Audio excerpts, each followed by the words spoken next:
नमस्कार मित्रांनो, मी प्राध्यापक नामदेवराव जाधव। 24 डिसेंबर ही आपली अल्टिमेटमची तारीख आहे आणि 24 तारखेला मराठा आरक्षणासंदर्भातला निर्णायक निर्णय व्हायला पाहिजे अशा प्रकारची सर्व समाजाची भावना आहे। परंतु मधल्या काळामध्ये जे काही मागासवर्ग आयोगाच्या सदस्यांचे राजीनामे झाले आणि त्याच्यामुळे जे आपल्याला 24 तारखेची डेडलाईन होती ती आता आम्हाला पाळता येणार नाही असं सांगायला सरकार मोकळं होऊ शकतं। कारण ज्यांच्या आधारावरती आपल्याला तारीख दिली होती त्या लोकांचं हे असं सगळं झालेलं आहे।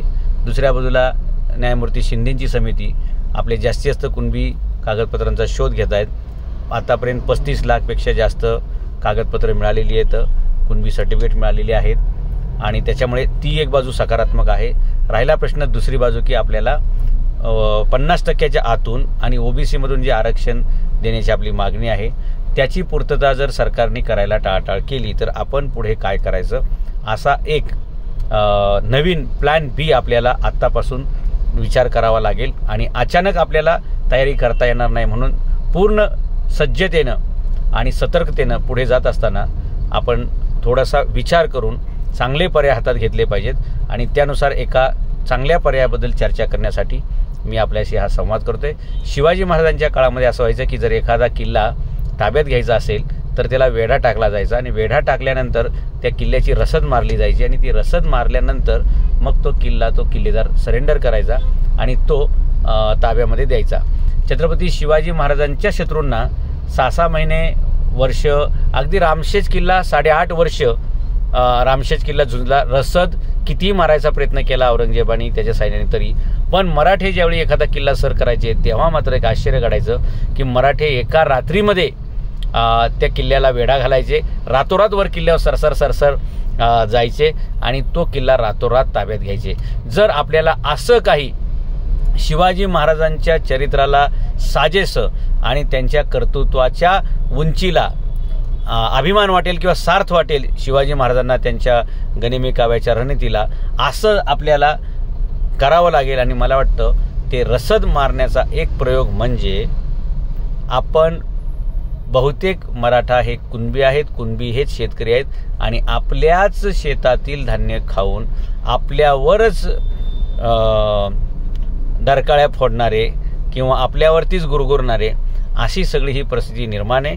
आणि याच्यावरती एकच उत्तर आहे की जे आपण शेतामध्ये पिकवतो तेच लोकांच्या ताटामध्ये जातं, तेच लोकांच्या पोटामध्ये जातं आणि एवढं असून सुद्धा आपल्याला मात्र त्या पोटात जागा द्यायला लोक तयार नाहीत, आपल्याला मात्र त्या ताटात घ्यायला तयार नाहीत। याच्यावरती एक चांगला पर्याय मला असं वाटतो की आपण बहुसंख्येनं आहोत आणि बहुसंख्य लोक हे शेतकरी आहेत आणि शेतामधील हा माल ज्यावेळी निघतो त्यावेळी मार्केटमधला भाव पडतो आणि असं करत करत आपल्याला मराठ्यांना किंवा शेतकऱ्यांना सरकारने बेजार केले, बेरोजगार केले।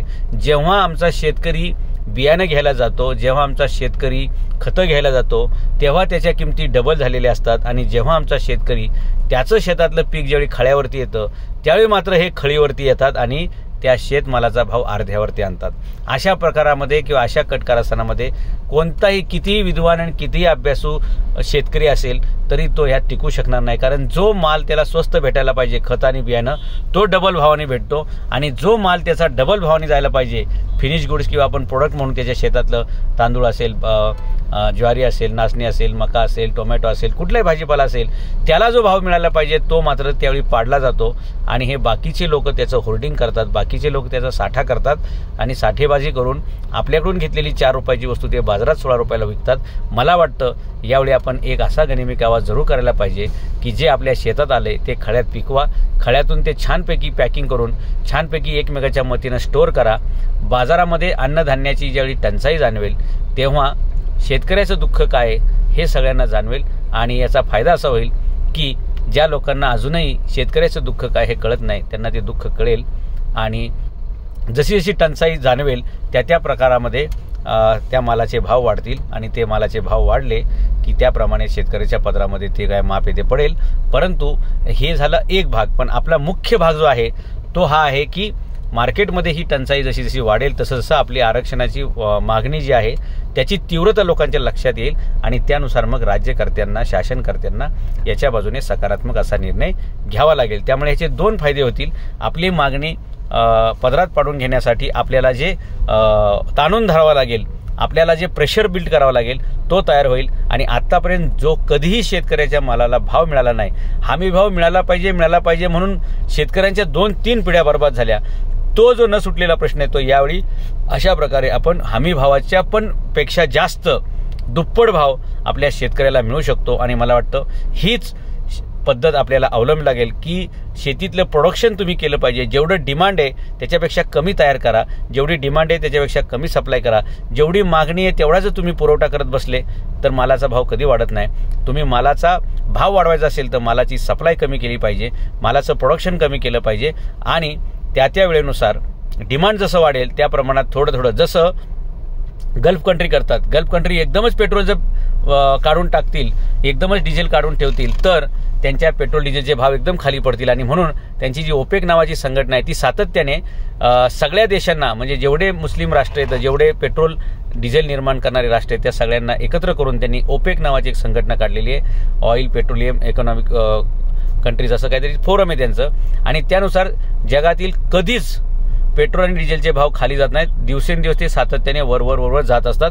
त्यामुळे ही अरब राष्ट्र श्रीमंत आहेत, ही मुस्लिम राष्ट्र श्रीमंत आहेत, किंवा जे राष्ट्र हे पेट्रोल डिझेल बनवतात ते सगळे श्रीमंत आहेत. याचं कारण असं आहे की जगात जेवढी गरज आहे त्याच्यापेक्षा नेहमी 40%, 50%, 70% एवढं कमी प्रोडक्शन ते करतात. आणि म्हणून त्यांना सातत्यानं डिझेलचा आणि पेट्रोलचा भाव मिळतो. ते कधी हमी भाव मागत नाहीत, आपला भाव कमी होणार नाही याची ते हमी घेतात. आणि म्हणून जगाला जेवढं पेट्रोल डिझेल पाहिजे त्याच्यापेक्षा खूप कमी ते काढतात, बाजारामध्ये आणतात. आणि म्हणून त्यांचा बाजार कायम आहे. आपला बाजार कायम उठण्याचं कारण असं आहे की आपल्या शेतकरी खतं वापरतोय, कर्ज वापरतोय, खतं बियाणे वापरतोय, कर्ज घेऊन भरपूर पीक काढतोय. त्यामुळे खताचे आणि बियाण्याचे पैसे द्यायचे शिल्लक असतात. मग व्यापारी तगादा लावतोय आणि मग त्याला आपला माल कवडी मोल भावाने विकावा लागतोय. त्यामुळे शेतकऱ्याचं हे दुष्टचक्र, शेतकऱ्याला या दुष्टचक्रातून बाहेर काढायचं असेल तर आपल्याला हे डिमांड आणि सप्लायचं गणित लक्षात घ्यावं लागेल, ताणून धरावं लागेल. शेतकऱ्याचा बी बियाण्याचा खर्च कमी होईल आणि शेतकऱ्याला डबल भाव मिळेल. अशा प्रकारचं वातावरण आपल्याला निर्माण करण्याची ही सुवर्ण संधी असं मला वाटतं. आणि हीच मागणी ताणून धरता आपल्याला मराठा आरक्षण हा विषय सुद्धा तातडीनं ऐरणीवर आणत तो सोडवता येईल असा माझा एक प्रस्ताव आहे. आपल्याला याबद्दल काय वाटते? कारण कसं आहे, आपण लोकशाहीमध्ये आहोत. शिवाजी महाराजांच्या काळामध्ये तलवारी, भाले, बर्चे काढणं ही त्या काळातली रणनीती असायची.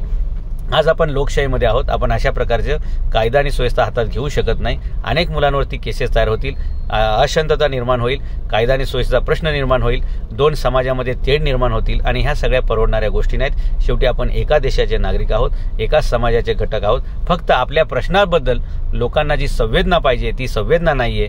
आपला जो प्रश्न आहे तो राज्यकर्त्यांनी सोडवला पाहिजे. या संदर्भात त्यांनी जी सावधानता बाळगली पाहिजे, त्यांनी जी तत्परता दाखवली पाहिजे ती दाखवत नाहीत. आणि म्हणून नाईलाजास्तव आपल्याला हे हातात घ्यावं लागेल उपक्रम. आणि त्यानुसार आपण अशा प्रकारे अन्नधान्याचं प्रोडक्शन कमी करणं, त्याची सप्लाय कमी करणं. आणि आपण जोपर्यंत 2 टाईम लोकांना व्यवस्थित खायला मिळते तोपर्यंत आपलं महत्त्व कधीच कोणाला कळणार नाही, पटणार नाही. महत्त्व तेव्हाच कळेल जेव्हा तुमची उणीव जाणवेल. आणि उणीव जाणवण्यासाठी हे नेणीव धरून आपण काम केलं पाहिजे, समजून काम केलं पाहिजे. प्रत्येक ठिकाणी आपण कार्यक्रमाला उपस्थित राहिलो म्हणजेच आपली किंमत वाढते असं नाही. असे अनेक कार्यक्रम असतात की जिथं आपण अनुपस्थित राहिलो तर आपली किंमत अनेक पटीने वाढते. मला वाटतं शेतकरी बांधवांनी सुद्धा हा विचार जरूर करायला पाहिजे. शेतकऱ्यांच्या मुलांनी सुद्धा आपल्या बापाला न्याय मिळण्यासाठी, आपल्या मापाला न्याय मिळण्यापाशी, आपल्या पिकाला भाव मिळण्यासाठी आणि आपल्या न्याय हक्काचा लढा पुढे नेण्यासाठी अशाही प्रकारचं करता येऊ शकतं. त्यामुळे जे आता पिकले खळ्यात ते ठेवूया आपल्या घरात. आणि जे बसलेत घरात त्यांना आपण दाखवून देऊया की आमच्यामुळे तुमचं पोट, आमच्यामुळे तुमची घरं, आमच्यामुळे तुमच्या सत्ता, आणि आम्ही मात्र उपरे होतोय हे तुम्हाला लक्षात येत नसेल तर तुम्हाला उपरं केल्याशिवाय, तुम्हाला उघडं केल्याशिवाय आणि तुम्हाला उघडं पाडल्याशिवाय हे जनतेला कळणार नाही. आणि म्हणून या पुढाऱ्यांना, ह्या मदोन्मत्व पुढाऱ्यांना, ह्या राजकारणी लोकांना जर ताळ्यावर आणायचं असेल आणि आपला प्रश्न काय आहे ते ताळ्यावर आणण्यासाठी त्यांना खळ्यावर न्यावं लागेल. आणि खळ्यावरच्या वस्तू जर आपण खळ्यातच दाबून ठेवल्या तर मात्र ह्यांना मळ्यात यावं लागेल. आणि मळ्यात आले की मग लक्षात घ्या, युद्ध रणांगण जिंकणं हे तर मराठ्यांच्या 5वीला पुजलेले.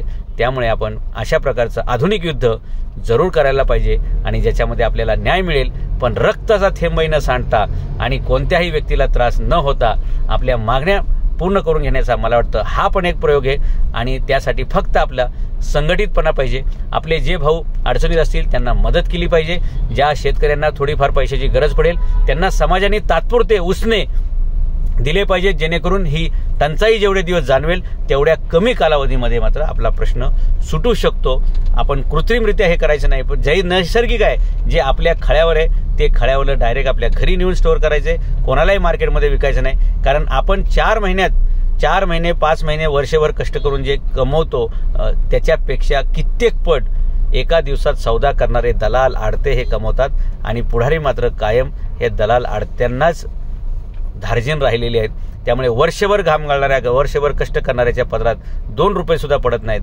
आणि सकाळी माल घेऊन संध्याकाळी विकणारा मात्र दुप्पट भावात दुप्पट नफ्यामध्ये ते पैसे कमवतो. याही गोष्टीला आळा घालण्यासाठीचं एक ट्रायल आपल्याला करता येईल, एक सुवर्ण संधी म्हणून आपल्याला याकडे बघता येईल. आणि लोकशाहीच्या चौकटीत राहून कोणाचाही रक्ताचा थेंब न सांडता शांततेच्या मार्गाने आपल्याला हा प्रयोग करून पाहता येईल असं मला वाटतं. तुमचे काय प्रतिक्रिया असतील जरूर तुम्ही सांगा.